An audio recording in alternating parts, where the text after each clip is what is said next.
In this video, I'm going to explain to you exactly why you should never store your bullion at a bullion dealer. And I'm going to do it using specific examples and lessons I've learned over my 5 years experience within the bullion industry. I don't want any of you guys to get taken advantage of and feel betrayed by a bullion dealer you thought you trusted. Now, if you don't know who I am, my name is Steph. I'm from alatheos.com, and what we do is help people, businesses, and super funds invest over $50,000 into precious metals. I make these videos completely for free for everybody else so that you can learn about the bullion industry and invest safer, smarter, more securely, and more importantly, legally. Now, why should you not store your bullion at a bullion dealer? Well, to put it simply, there is a massive conflict of interest, absolutely huge conflict of interest. When you store your bullion at a bullion dealer, do you really think they segregate yours as opposed to everybody else's? Especially if it's a large bullion dealer. We're talking about millions and millions of dollars worth of stock. Do you believe that every single ounce is accounted for? Do you trust them with, in some cases, your entire life's work, a separate entity? Now, they have a financial interest when holding your bullion. When you store your bullion at a bullion dealer, the stuff they sell, the very thing they sell, when you store it there, they're incentivized to go and sell it to another person and pretend they've got it in storage. One of my favorite quotes is, "Show me the incentive and I'll show you the outcome." When you store your bullion at a bullion dealer, they are incentivized to go take the bullion you've just given them or purchased, tell you, yep, it's all good, trust us, we've got it completely under control. They can tell you, without your knowledge, they can tell you and say, yep, it's in a storage locker with your name on it, nice and pretty, it looks great. And then they can turn around and then immediately sell that same bullion that you just purchased or you just stored to another person to collect a premium and to generate cash. So the incentives are off immediately when you store at a bullion dealer. It is literally fractional reserve banking. The very thing that we're trying to stop and the very thing we're trying to counteract and oppose in today's world, especially with gold and silver, is fractional reserve banking. The primary reason why we buy these assets is to prevent the inflation and destruction of our currency by buying inflation hedges and real money like gold and silver because of fractional reserve banking. So when you loan or when you allocate, like in pool allocated programs, with these programs where you either give the bullion dealer cash or you give them the very bullion itself, they are incentivized to turn around, go and sell it or purchase it and rotate that inventory to another person in order to generate more income. Another thing, if not the most important thing that you've got to consider, is the premise of counterparty risk. When you loan or give a bullion dealer access and control of your hard-earned savings and real money, your gold and silver, you are essentially saying, I trust you to stay in business, especially for the long term. Because if they go bankrupt, I can assure you with my soul that you will not see that bullion ever again. So I hope that the place you're trusting, the bullion dealer that you're trusting, especially in such a volatile industry with a bunch of people who don't know what the hell they're doing, right? Especially in an industry based on extremely complicated financial products. I hope that the bullion dealer you lent it to, or the bullion dealer you allowed to store your hard-earned savings and sometimes your life savings, is knowledgeable and understands how to run the business effectively. Because if they don't, they will drag you down with them. And I don't want you guys to feel the pain, because I have heard hundreds and hundreds of stories of people getting brutally wrecked, getting obliterated, their savings vanishing because of an irresponsible bullion dealer who took on and secured and stored, other people's bullion, or said they stored other people's bullion and misbehaved, and all their customers who had trusted them had lost everything. So the main reason we're buying gold and silver is because, and purely because, it is nobody else's liability. Everybody on the planet can go bankrupt and your gold and silver is still yours, especially when it is in your possession, when you've got it in your hands and you can touch it. If you can't touch it, it's not yours. Plain and simple. It's literally that simple. If you cannot touch it, it's not yours. So when you give it to a bullion dealer, a private entity, a different entity that can completely go bankrupt or vanish or be irresponsible or steal, a lot can go wrong and very quickly, very quickly. Buying gold and silver and then lending it, essentially lending it to a bullion dealer for their storage is like saying, I'm going to buy this asset which goes up, but the primary reason I'm buying this asset and the main reason people buy it, because it's nobody else's liability, I'm going to forego and I'm going to prevent this main positive from happening to my wealth, and I'm going to give it to some bullion dealer, which I think I trust. I'm not really sure. There's a lot of moving parts. It doesn't make a lot of sense. When we buy gold and silver, I want you guys to have it in your possession or store it at a specific storage facility with zero debt. Storage, a separate legal entity which does nothing else but store stuff, is completely different.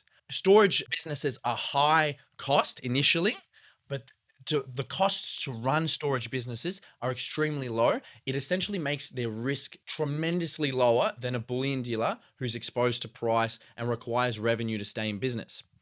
Especially with larger firms fronting the cash for storage facilities, they can have losses for decades before they start to see a return. And then after that, it's completely free cash flow. So if you are going to store at a place, I wouldn't store it at a bullion dealer that can go bankrupt extremely easily, especially when mismanaged.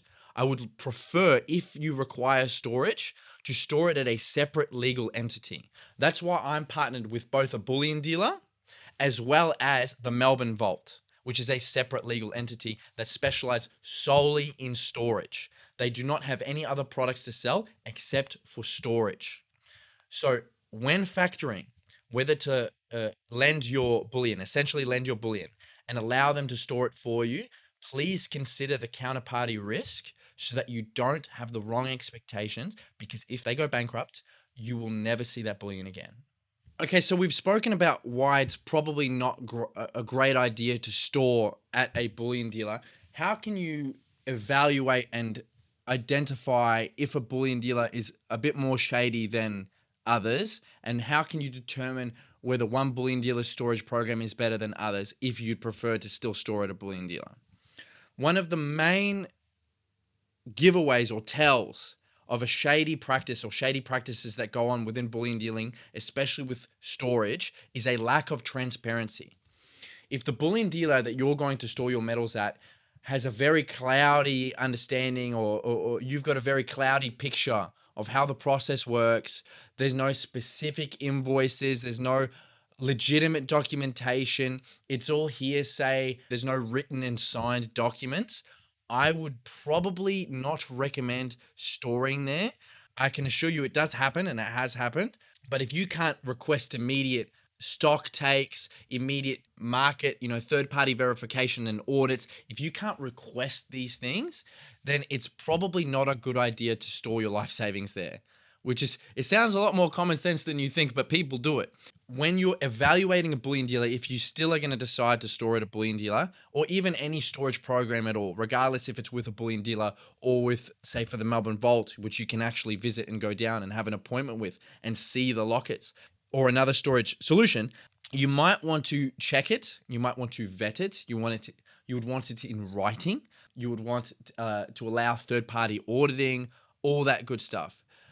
The more checks that you can do and the more that you can ensure is written down and documented, the better and more likely that their storage program is being run efficiently and by the book.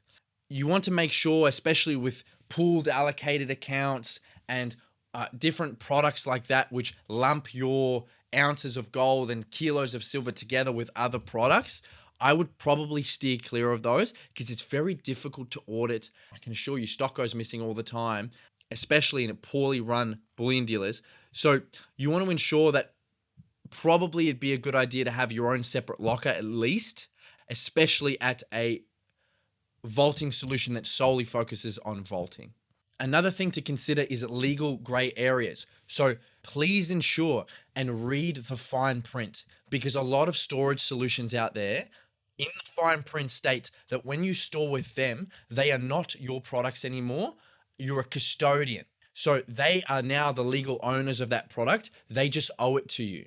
It's no longer legally yours. So please ensure that wherever you store the product, it is still within that locker. Whatever's in that locker is still yours and not the ownership of theirs. They haven't transferred ownership.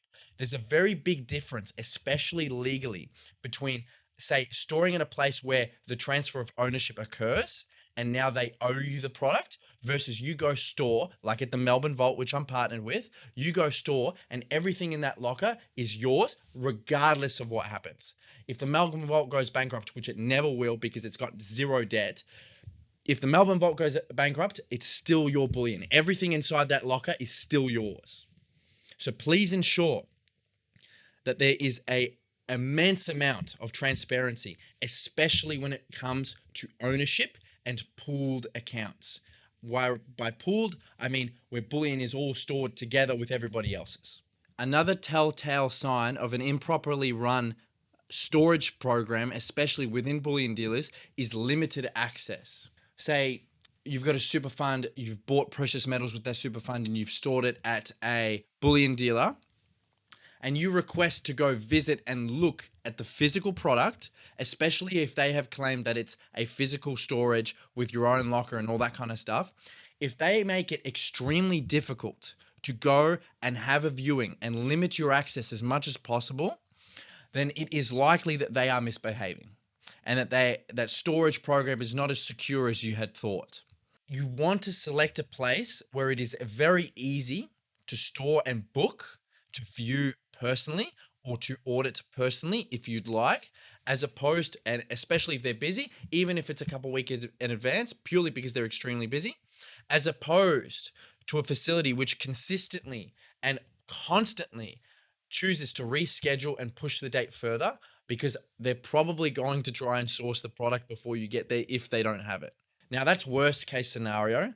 I am hoping that all storage, especially at bullion dealers and especially at the large ones with the built-in systems, is not that bad. But why have the counterparty risk? Why put yourself at risk? What's the point? We're buying these assets to minimize our risk. Another thing that you've got to consider in regards to storage, especially if you don't take it home, is geographical or governmental risk. Now, this is a very and extremely unlikely, especially if you're storing at a place where it's a reputable establishment focused on storage. Everybody thinks that their assets are theirs until the government says so. If the government says that that house is not yours, the house is no longer yours. You don't own it. Tough luck. They can take it from you. And there's been a lot worse things that have happened throughout history rather than just repossession of assets. So another thing you've got to consider, especially when you're storing at a private facility at a bullion dealer that can go bankrupt by the whims of the government, if they decide so, you've got to consider about the geographical and governmental risk, because if it's not at your home, if you haven't buried it in your backyard or hid it somewhere very well, all it takes is for, say, this company to misbehave and them to be put out of business by the government or another legal entity, and the bullion that you've stored there is either no longer yours or it gets liquidated to pay their debts. So that's another extremely unlikely, albeit unlikely, but possible scenario. Again, we're buying these assets for those unlikely and very possible scenarios. So keep that in mind when storing your bullion at a storage facility or at a bullion dealer. I hope that that video was helpful and eye-opening. I hope it explained and showed you why it's probably not that great idea to store your bullion through a storage program, especially with a bullion dealer who can very well go bankrupt. Even so, I hope that you understand the risks associated with storing your life savings. In many cases, some of my clients have life savings inside of precious metals. Even storage at a separate and specialized secure storage facility still has counterparty risk and still has all the other risks that I mentioned before. It is, however, a better and for sure safer alternative as opposed to storing your bullion through a pool allocated program or actual physical storage with a bullion dealer. I hope you're more understanding and you're willing to traverse the bullion industry with greater safety. If you would like assistance in purchasing over $50,000 in bullion, especially if you want to know the risks involved and how you can effectively purchase the product, safely and reliably, and more importantly, legally, then visit alatheos.com and I'll be able to help you out and give you advice for free if you'd like. Have a great day and enjoy the rest of your week.